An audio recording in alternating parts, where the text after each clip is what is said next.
Hello students, welcome back. आज मैं आपको पढ़ाने वाली हूँ स्ट्रक्चर ऑफ प्रोटीन, जो कि आपकी बॉडी में एक सबसे मोस्ट कॉम्प्लिकेटेड स्ट्रक्चर है। और प्रोटीन्स हैं क्या? These are what? Linear polymer of amino acids, linear polymer of amino acid. And देखो, आप अमीनो एसिड का स्ट्रक्चर आपको पता है, और ये भी आप जानते हैं कि दो अमीनो एसिड्स के बीच में कौन सा बॉन्ड होता है।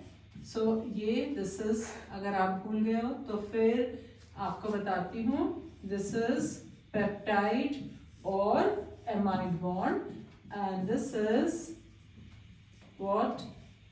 A linear polymer of amino acid। ठीक है, अब इस लीनियर पॉलीमर में ये जो एक लाइन से आपको ऑल्टरनेट कार्बन एंड कौन से बॉन्ड दिख रहे हैं? अमाइड और पेप्टाइड।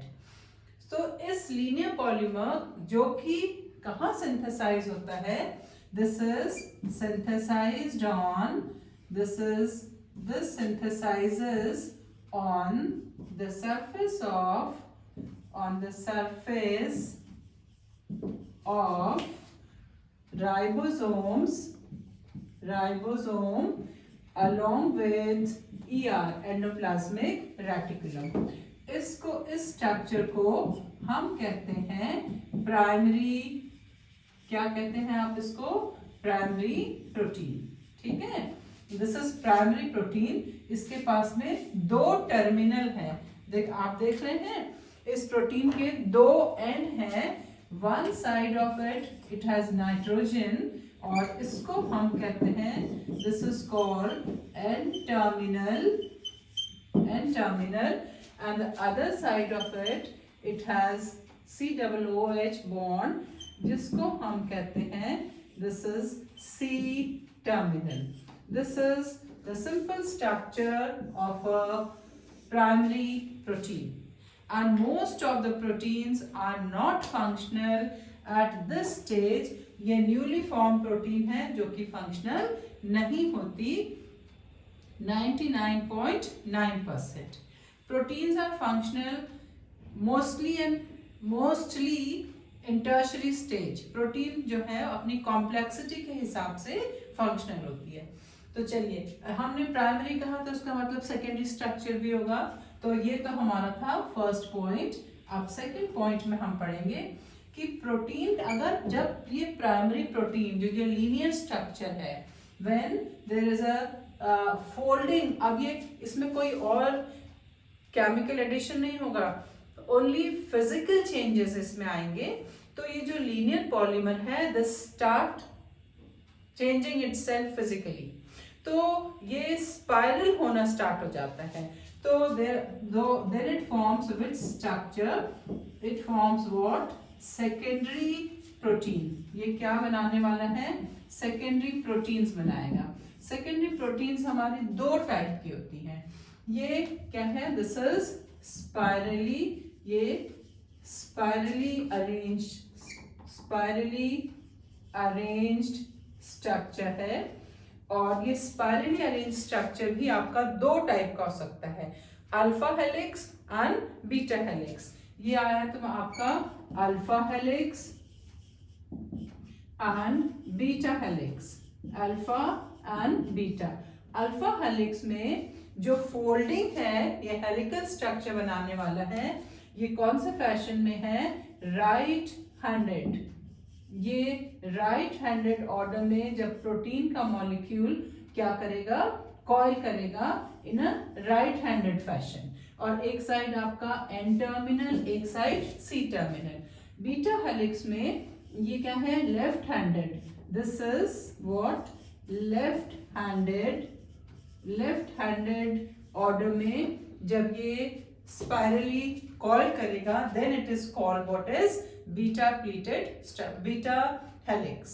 ठीक है, अब आपकी एक प्रोटीन होती है जिसको हम कहते हैं, this is A and the B part is this, I am writing it over here.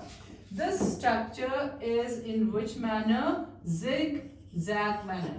इसका कोई एक पर्टिकुलर फैशन नहीं है, एक zigzag मैनर में होती है, तो इसको हम कहते हैं दिस इज प्लीटेड। क्या है ये? Pleated structure. ये आपका प्लीटेड स्ट्रक्चर है किसका? प्रोटीन का।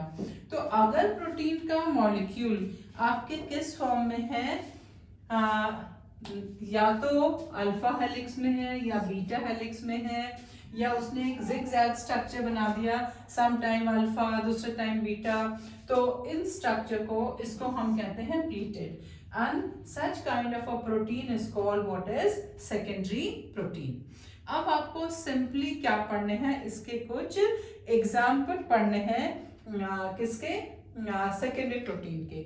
चलिए सेकेंडरी प्रोटीन के मैं आपके लिए क्या करती हूँ, एग्जाम्पल लिखती हूँ।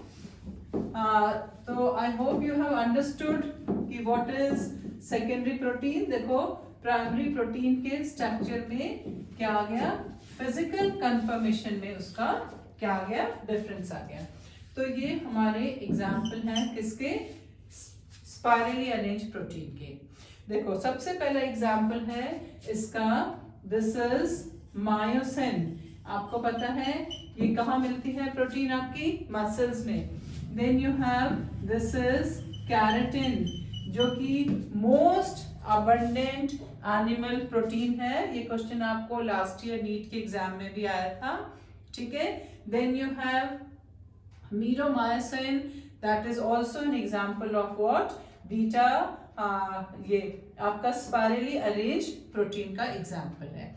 आपको ये भी क्वेश्चन आ सकता है कि protein which are functional at secondary stage, क्योंकि most of the proteins are functional at tertiary stage. तो सेकेंडरी स्टेज में कुछ ही प्रोटीन है जो कि फंक्शनल है, जिसमें से एक एग्जाम्पल आपका कैराटिन, जो कि बहुत ही इंपॉर्टेंट एग्जाम्पल है, ठीक है।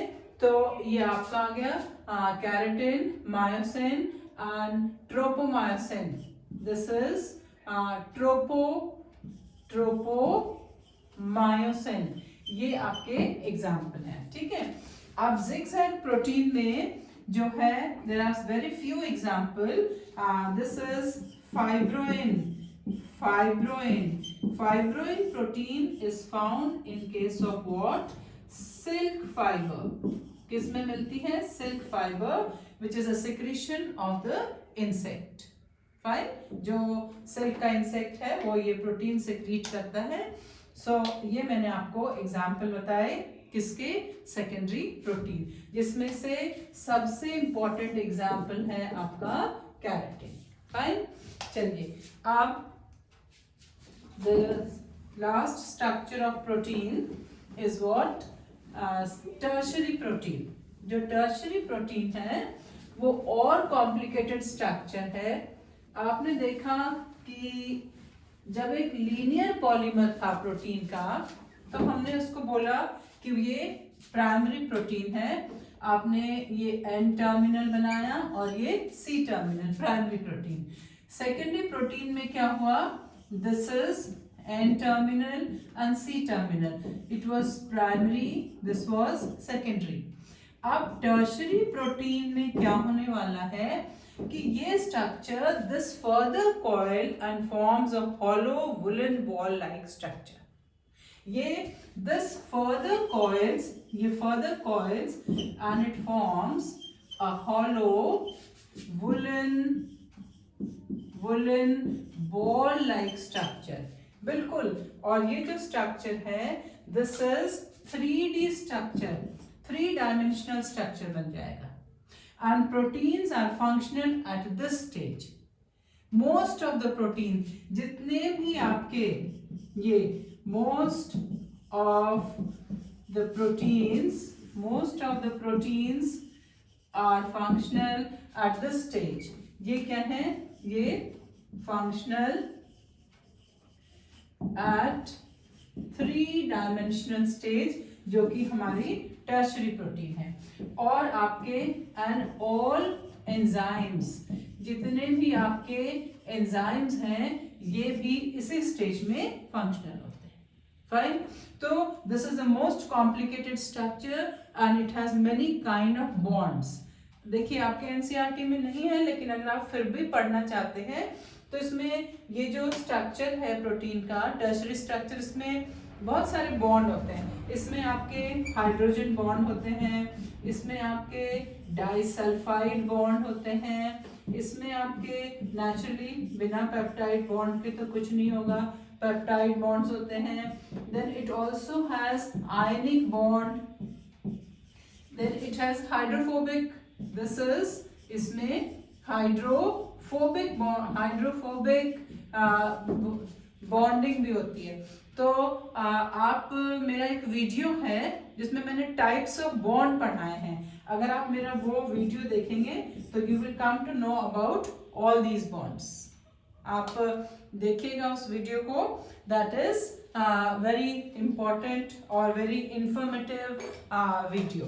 ठीक है, चलिए लास्ट ऑफ ऑल मैं आपको पढ़ाती हूँ quaternary structure of a protein. अब प्रोटीन का क्वाटरनरी स्ट्रक्चर देखो, primary, secondary, tertiary. Now we have what, this is quaternary protein, ये आपकी क्वाटरनरी प्रोटीन। अब भाई ये क्वाटरनरी प्रोटीन क्या है? अगर किसी प्रोटीन के मॉलिक्यूल में एक से ज्यादा पॉलीपेप्टाइड हैं, suppose there are 4 polypeptides, it has more than one polypeptide, and they are arranged in a different way. Together it forms a 3-dimensional structure, और सब ने मिलके एक 3-dimensional structure बना दिया। Suppose there are 4 polypeptide chain, जिसमें से ये दोनों क्या हैं, ये 2 of them are which helix? Alpha helix, और ये क्या है आपका बीटा हेलिक्स। ठीक है, दोनों अल्फा हेलिक्स हैं, 2 बीटा हेलिक्स हैं, and in between you have a very complicated structure जिसको आप कभी बाद में पढ़ेंगे।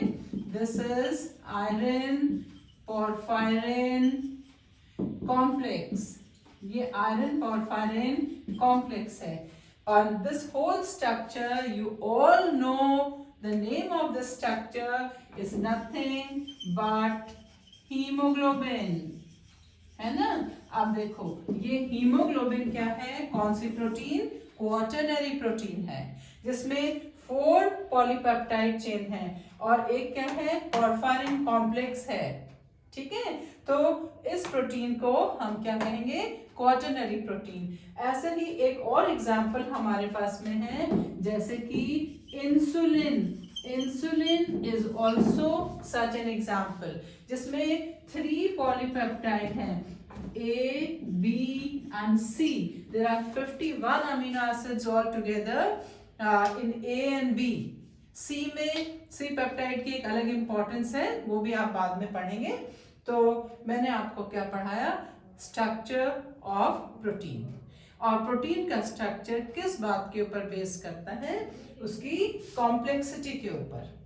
विद एग्जाम्पल्स हमने पढ़ लिए, और आपको ये जानना बहुत जरूरी है कि सारी प्रोटीन जो है, most of the proteins are functional at tertiary structure. जब तक उनको 3-dimensional कंफर्मेशन नहीं मिलेगी वो फंक्शनल नहीं होते हैं। और प्रोटीन को अगर हम हीट करेंगे तो वो डीनेचर्ड हो जाती हैं, so they lose their function. I hope you have understood, liked, and please don't forget to subscribe my video. Thank you.